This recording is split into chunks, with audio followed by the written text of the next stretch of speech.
¿Qué sucede cuando una persona comete un delito? ¿Cuáles son los pasos que siguen para llevarla a un proceso penal?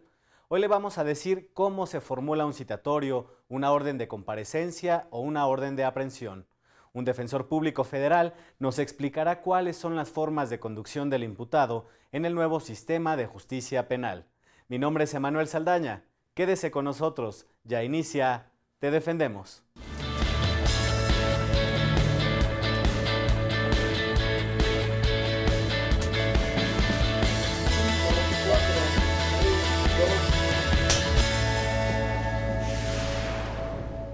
Hoy nos acompaña en el estudio el doctor Ángel Alonso Trujillo, defensor público federal. Bienvenido, doctor. Muchas gracias por la invitación. Doctor, pues como sabemos, en México tenemos ya un nuevo sistema de justicia penal. ¿Cuáles son las formas de conducción del imputado en este nuevo sistema al proceso penal? Muy interesante pregunta y efectivamente, bueno, en el Código Nacional de Procedimientos Penales se establecen básicamente tres formas para efecto de que el agente del Ministerio Público pueda llevar el impulso procesal de la etapa de investigación hacia una etapa ya judicializada. Y estas son básicamente tres: una citación, un citatorio, la orden de comparecencia y también la orden de aprehensión. ¿En qué consiste cada una de estas formas de conducción del imputado? Pues bueno, estas formas, antes de contestar esta pregunta, creo que es importante determinar a partir de qué momento, según el nuevo Código Nacional, se inicia el proceso penal. Y el proceso penal inicia con la audiencia inicial. Hubo una reforma en el año 2016, precisamente, 2017, donde se estableció que ya no iniciaba el proceso penal con el auto de vinculación, sino ahora con la audiencia inicial. Entonces sí hay algo muy importante. ¿Por qué es importante determinar estos puntos?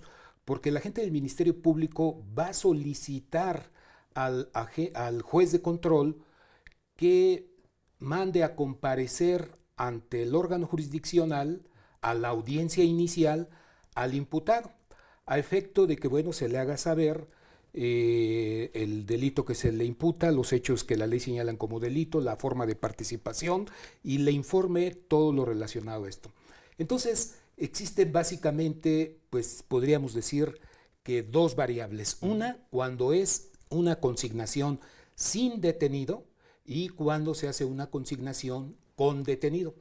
Cuando es indetenido, aplica precisamente la figura del citatorio, la orden de comparecencia y la orden de aprehensión.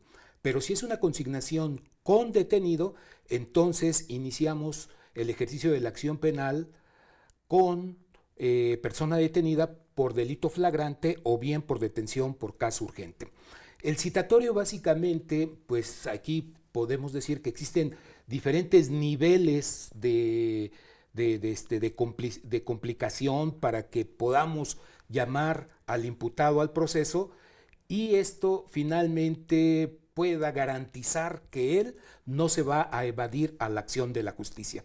Entonces lo primero puede ser una citación, es decir, mandarle un citatorio a una persona, pero en este caso una de las características importantes es que generalmente cuando se libra una orden de citación, el delito, la sanción del delito por el cual está involucrada esta persona en una investigación, pues generalmente es un delito no privativo de la libertad o sancionado con una pena alternativa, aunque también pudiera ser con pena privativa de la libertad. Sin embargo, si esta persona no acude a esta citación, entonces el agente del Ministerio Público estará en condiciones de solicitarle al juez de control que pueda emitir una orden de comparecencia. La orden de comparecencia ya va implícita a que se cumplimente esta a través de la fuerza pública. Y la última, pues bueno, podría ser una orden de aprehensión cuando se cumpla con los requisitos que establece el artículo 16 constitucional. Entonces estaríamos hablando de tres niveles distintos. Así es, cuando es una consignación sin detenido. ¿Y existen, doctor, diferencias sustantivas entre el sistema tradicional y el nuevo sistema de justicia penal en cuanto a lo que tiene que ver en este inicio del proceso penal? Así es, sí creo que hay algunas diferencias muy marcadas, como podríamos señalar la siguiente. El agente del Ministerio Público en el sistema tradicional, sistema anterior, cuando ejercía la acción penal, pues prácticamente ya las facultades de investigación ahí cesaban con el ejercicio de la acción penal. Sin embargo, ahora con este nuevo sistema, esas facultades que tiene para poder seguir investigando y seguir recabando datos de prueba, pueden continuar, no se suspende ni cesa esa facultad para poder seguir investigando y recabando datos de prueba. ¿Por qué? Porque inclusive en este procedimiento penal hay una etapa de investigación complementaria, donde las partes tienen esa posibilidad de recabar datos de prueba. Y efectivamente en el sistema tradicional existía la orden de comparecencia y la orden de aprehensión, que efectivamente esta sigue vigente, ¿no?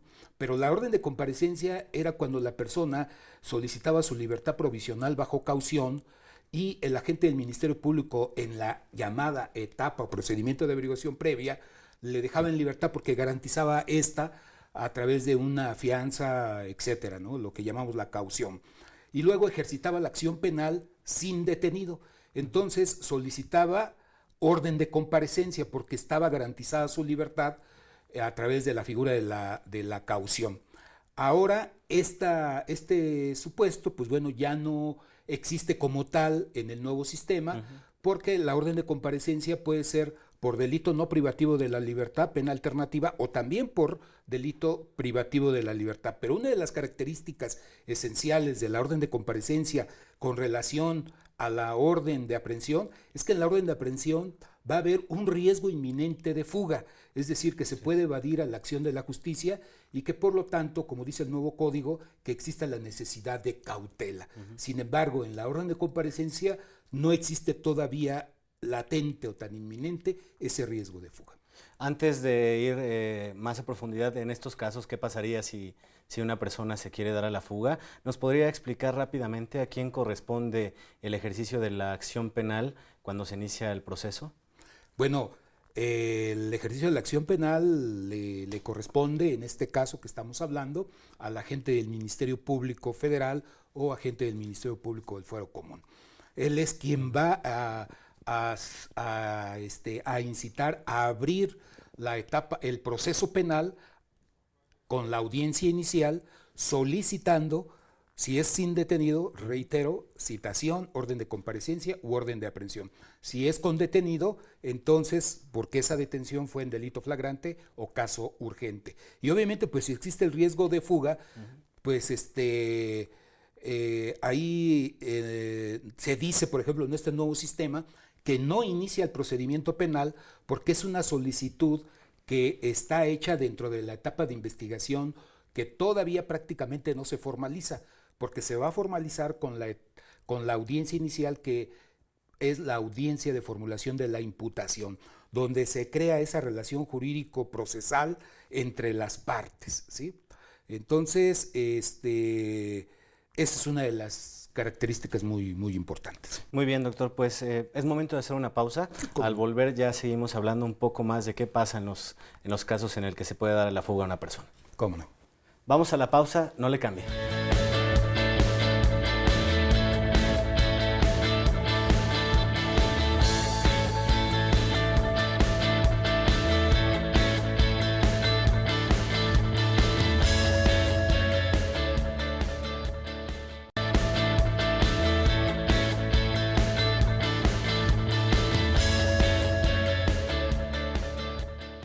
Ya estamos de regreso, gracias por seguir con nosotros. Estamos conversando con el doctor Ángel Alonso Trujillo, defensor público federal, acerca de las formas de conducción del imputado en el nuevo sistema de justicia penal. Doctor, pues ahora en los supuestos en el que el imputado no se presente cuando tiene un citatorio o una orden de comparecencia, ¿qué pasa? Bueno, si esta persona no comparece, aquí quiero hacer el siguiente apuntamiento. Que una cosa es las formas de conducción del imputado para el proceso, para que inicie el proceso penal, que inicia con la audiencia inicial, que generalmente inicia con la audiencia de formulación de la imputación, pero esto es cuando es una consignación sin detenido. Cuando es una consignación con detenido, la audiencia inicial inicia con la audiencia de control de la detención. Luego entonces, esto le va a dar el impulso procesal en esta etapa. Sin embargo, estas son las formas de conducir al imputado para que inicie el proceso penal. Pero otras formas, y si no, y puede ser el citatorio, la orden de aprehensión o la orden de comparecencia. Pero otras formas de citación que se conocen como citaciones procesales o intraprocesales. Y me refiero a lo siguiente: cuando la persona, el imputado, ya inició el proceso penal, por ejemplo, ya se le formuló la imputación, luego se le impuso una medida cautelar no privativa de la libertad, y se le dijo que dentro de 24 horas o 2 días tenía que presentarse a la audiencia de vinculación a proceso.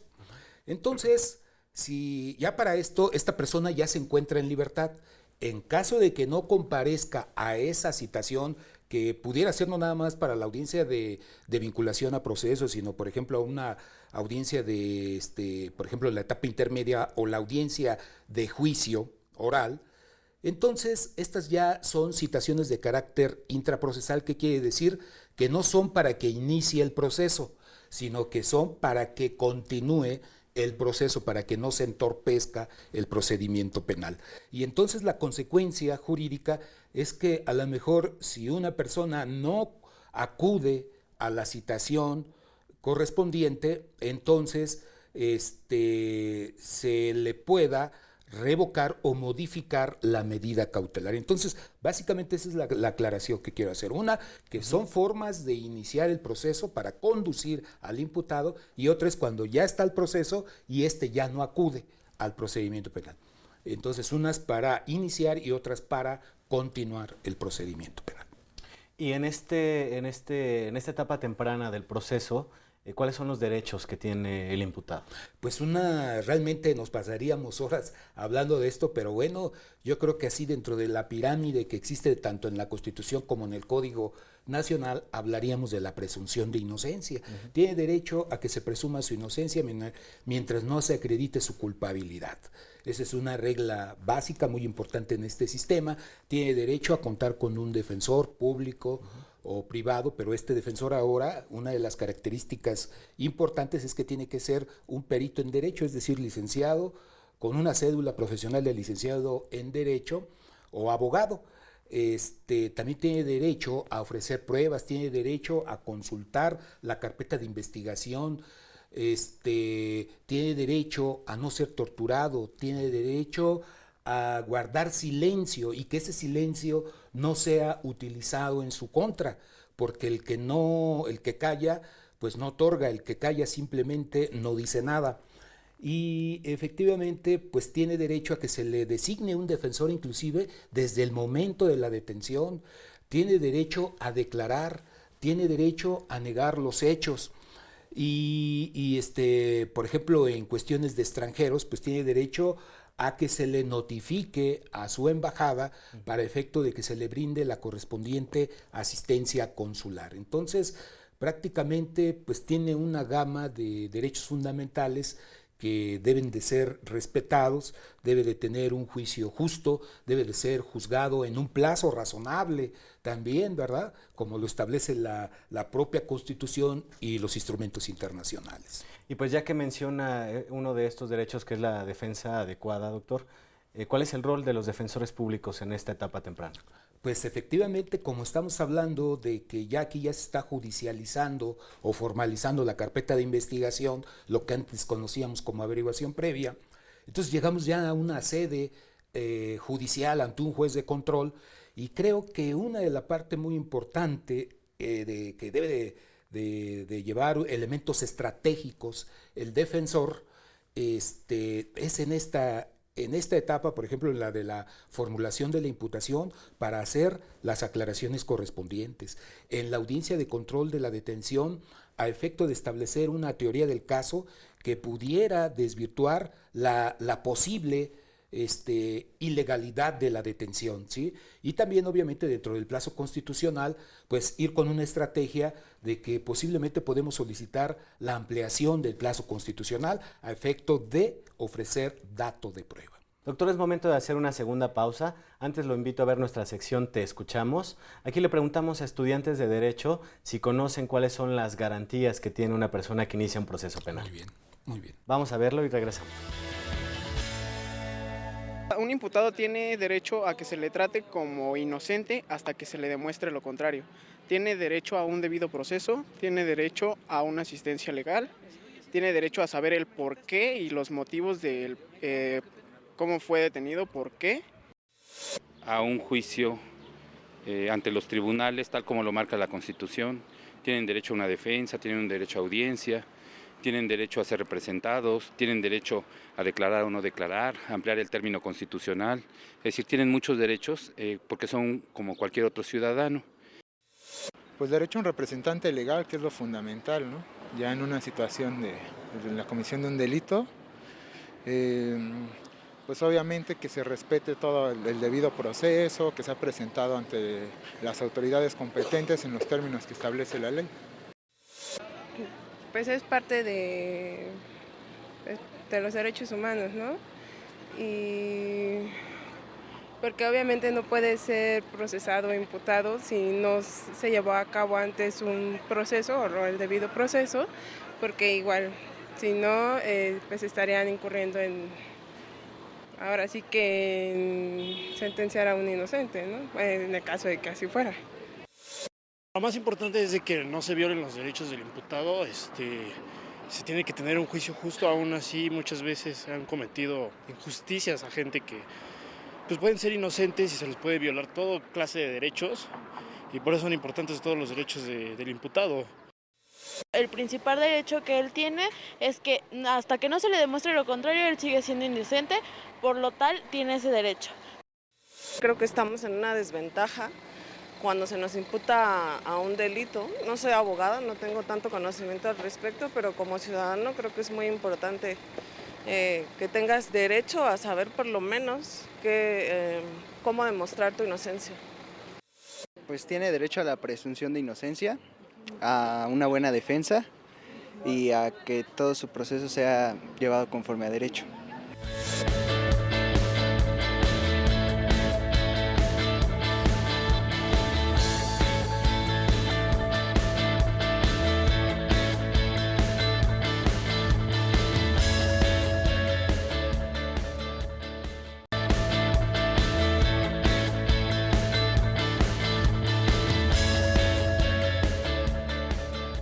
Ya estamos de regreso y en la sección Te Respondemos tenemos algunas llamadas del auditorio. Vamos con la primera llamada, doctor.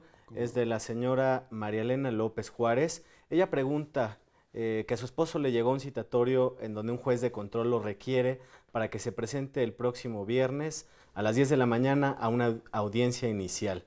¿Qué pasa si no se presenta a esta cita?, pregunta la señora. Bueno, pues si no se presenta esta cita, como lo acabamos de señalar, pues el agente del Ministerio Público podrá seguir lo que considero en esos grados de intensidad, acudir entonces a solicitar una orden de comparecencia. Como nos está diciendo aquí la persona que nos habla, es para efecto de que ya comparezca la audiencia inicial. Entonces nos encontramos en el supuesto de la forma de conducción del imputado para que inicie el proceso. Entonces aquí, si no comparece, pues tendría el Ministerio Público que solicitar a lo mejor una orden de comparecencia y que, pues bueno, la orden de citación, y como ya lo señalamos, pudiera ser que sea por un delito no privativo de la libertad o privativo de la libertad, pero pudiera ir en esos grados. Ok, ahí está la respuesta para la señora María Elena. Vamos con la siguiente llamada. Es del señor Julio Rodríguez Vargas. Él nos dice que hace 15 días no pudo acudir a una cita que tenía para una audiencia de formulación de imputación. Después se presentaron en su domicilio unos sujetos que dijeron ser policías procesales del Centro de Justicia Penal Federal en el reclusorio norte de esta Ciudad de México y que llevaban una orden de comparecencia emitida por un juez de control y se lo llevaron usando la fuerza pública. y él pregunta si eso es legal, pues quiere presentar una queja. Como también lo establece el código, y en relación a la pregunta anterior, la consecuencia de la orden de comparecencia es que se pueda utilizar la fuerza pública, en virtud de que vamos de un grado menor a un grado mayor de desatención por parte de la persona citada, y que pues entonces está entorpeciendo prácticamente el inicio del procedimiento penal. Si esta persona está en el mismo supuesto de que es para audiencia inicial, entonces efectivamente el Ministerio Público puede optar por la orden de citación o por la orden de comparecencia, pero esto lo tiene que acreditar los elementos que requiere cada una de ellas ante el juez de control. Entonces, si lo que le duele aquí a nuestro amigo es que se haya hecho uso de la fuerza pública o que se vaya a hacer uso de la fuerza pública, efectivamente está justificado por el propio Código Nacional. Entonces no puede presentar una queja. Lo puede hacer, hay que ver también si hay exceso o no en el uso de la fuerza, que ese ya sería otro tema, que pudiera traer como consecuencia la violación de un derecho humano a la integridad física. Pues ahí está la respuesta para Julio. Vamos con una llamada más, es de la señora Claudia Beltrán Quintero. Ella nos dice que su hija de 10 años de edad fue secuestrada hace aproximadamente un año. Sin embargo, el agente del Ministerio Público le ha dicho que no solicitará al juez de control la orden de aprehensión, sino únicamente un citatorio para que uno de los sujetos que ya está plenamente identificado y ubicado comparezca a la audiencia inicial. Y ella pues tiene duda que, pues, ¿cómo se le puede orientar? Pues yo le diría que, bueno, desde mi perspectiva, este agente del Ministerio Público pues realmente está incumpliendo con lo que establece la propia Constitución y lo que establece el Código Nacional de Procedimientos Penales. Me explico. Si nos encontramos en el supuesto de un delito de secuestro, pues de entrada el delito de secuestro trae como consecuencia jurídica que se trata de aquellos delitos que merecen prisión preventiva oficiosa. Es decir, iniciado el proceso penal, el juez de control, inclusive sin un debate entre las partes, de manera oficiosa, unilateral, le impone a esta persona la privación de la libertad en prisión preventiva, es decir, que siga su proceso penal, pero privado de la libertad. Entonces, si esto es así, si el delito de secuestro trae como consecuencia prisión preventiva oficiosa, no es válido que se pueda solicitar un simple citatorio, porque el citatorio puede acudir o no acudir, pero aquí ya existe prácticamente un riesgo de fuga y existe la necesidad de cautela, es decir, de tomar medidas necesarias para que esta persona comparezca al proceso penal y no se vaya a evadir a la acción de la justicia, porque si le manda un citatorio, pues va a quedar enterado y ¿cuándo lo volvemos a ver? Entonces, por eso está la figura de la orden de aprehensión, que es la figura jurídica que establece el artículo 16 constitucional, y creo que esa es la que tiene que echar mano el agente del Ministerio Público. Doctor, pues ya casi se nos termina el tiempo. Antes me gustaría que le comentara a la gente que, bueno, estos servicios son gratuitos y en qué momento, si alguien es acusado de algún delito y se le inicia un proceso, en qué momento y cómo puede solicitar los servicios de la defensa pública.